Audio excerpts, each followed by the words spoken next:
പുരാണ കഥകളെ വികലമായി ചിത്രീകരിച്ച് സമൂഹത്തിൽ പ്രചരിപ്പിക്കുന്ന പ്രവണതയ്ക്കെതിരെ എന്ത് ചെയ്യാൻ സാധിക്കും? എതിരെ ഒന്നും ചെയ്യരുത്. എതിരെ ചെയ്താൽ അത് വളരും. അവഗണിക്കുക ഒരു ഭാഗത്ത്. മറ്റൊരു ഭാഗത്ത് എന്തുകൊണ്ടാണ് വികലമായി ചിത്രീകരിക്കാൻ കഴിയുന്നത്? ഇപ്പോൾ ഒരാള് എന്നെ വിളിക്കുകയാണ്, മുഖത്ത് നോക്കിയിട്ട് പട്ടി എന്ന് വിളിക്കുകയാണ്.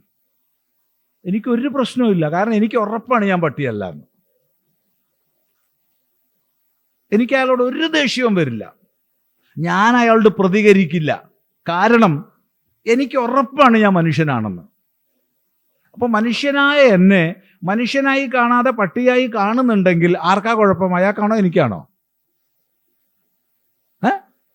അയാൾക്കാ. ഞാൻ പ്രതികരിക്കാൻ നിൽക്കില്ല, ഉറപ്പ്. വെറുതെ പറയല്ലത്. മലയാളത്തിലുള്ള എല്ലാ തെറിവാക്കുകളും പഠിച്ച വ്യക്തിയാണ് ഞാൻ. ആവർത്തിച്ച് പറയാം, മലയാളത്തിലുള്ള എല്ലാ തെറിവാക്കും എനിക്കറിയാം. കാരണം ഒരു കമ്മ്യൂണിസ്റ്റ് ഗ്രാമത്തിൽ 4.25 മണിക്കൂർ നേരം ഞാൻ ബന്ധിക്കപ്പെട്ടു. 4.25 മണിക്കൂർ നേരം.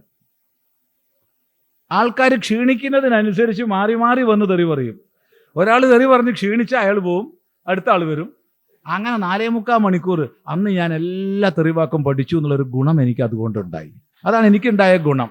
അത് തമാശ പറയല്ല, നമ്മൾ പോസിറ്റീവായി എടുക്കണം എല്ലാത്തിനെയും. തമാശ പറയല്ല. അവരൊക്കെ ഇന്ന് ആശ്രമത്തിൽ വരുന്നവരാണ്, വേദാന്ത ക്ലാസ്സിന് പങ്കെടുക്കുന്നവരാണെന്ന് കൂടി നിങ്ങളെ അറിയിക്കുന്നു. അവിടെയാണ് സ്നേഹം. കാരണം ആ വ്യക്തിയെ നമ്മൾ വെറുക്കുന്നില്ല, അവരെ നമ്മൾ കെട്ടിപ്പിടിക്കുന്നു. കാരണം അയാളുടെ പോക്കറ്റിലുള്ളതല്ലേ അയാൾ ചിലവാക്കുക, വേണ്ടത് ഞാൻ എടുത്താൽ പോരെ.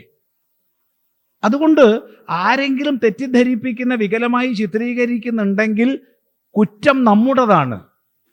നാം വേണ്ടതുപോലെ മനസ്സിലാക്കിയിട്ടില്ല. അപ്പം നമ്മുടെ കർത്തവ്യമാണ് നമ്മുടെ മക്കൾക്ക് വേണ്ടതുപോലെ പറഞ്ഞു കൊടുക്കുക. വേണ്ടതുപോലെ ചെറുപ്പത്തിൽ ധരിച്ചാൽ, ആര് തെറ്റിദ്ധരിപ്പിച്ചാൽ അവർ തെറ്റിദ്ധരിക്കുകയോ? ഇല്ലല്ലോ. അപ്പൊ കുഴപ്പമാരതാ? നമ്മളതാ. അപ്പോൾ എപ്പോഴും നമ്മൾ ഉത്തരവാദിത്വം സ്വയം ഏറ്റെടുക്കുക. നമ്മളതാണ് കുഴപ്പം, ഹിന്ദു സമാജത്തിൻ്റെതാണ് കുഴപ്പം. വേണ്ടതുപോലെ നമ്മുടെ മക്കളെ നമ്മൾ പഠിപ്പിക്കാത്തത് കൊണ്ടാണ് വികലമായി പലർക്കും ചിത്രീകരിക്കാൻ സാധിക്കുന്നത്. അവൻ അവൻ്റെ പണിയെടുക്കുന്നു, ഞാൻ എൻ്റെ പണി എടുക്കാത്തതാണ് കുഴപ്പം. ഇത് ഓർമ്മിക്കുക. ഓണത്തെ സംബന്ധിച്ച കഥ, അയ്യപ്പനെയും വാവരെയും സംബന്ധിച്ചത്, ഇങ്ങനെ എണ്ണിപ്പറഞ്ഞാൽ ഒരുപാടുണ്ട്. കുറ്റം നമ്മളതാണ്. വേണ്ടതുപോലെ നമ്മൾ പഠിപ്പിച്ചു കൊടുത്താൽ നമ്മളെ മക്കൾ ഒരിക്കലും തെറ്റിദ്ധരിക്കില്ല. എന്നല്ല, ഏത് ഗൃഹത്തിലാണോ സത്പാഠങ്ങളെ മക്കൾക്ക് പകർന്നു നൽകുന്നത്, ആ മക്കൾ തിരിച്ചു പറയും. അങ്ങനെയല്ല, ഇങ്ങനെയാണെന്ന് പറയും. അനുഭവത്തിൻ്റെ അടിസ്ഥാനത്തിലാണ് പറയണത്, വെറുതെ പറയുകയല്ല.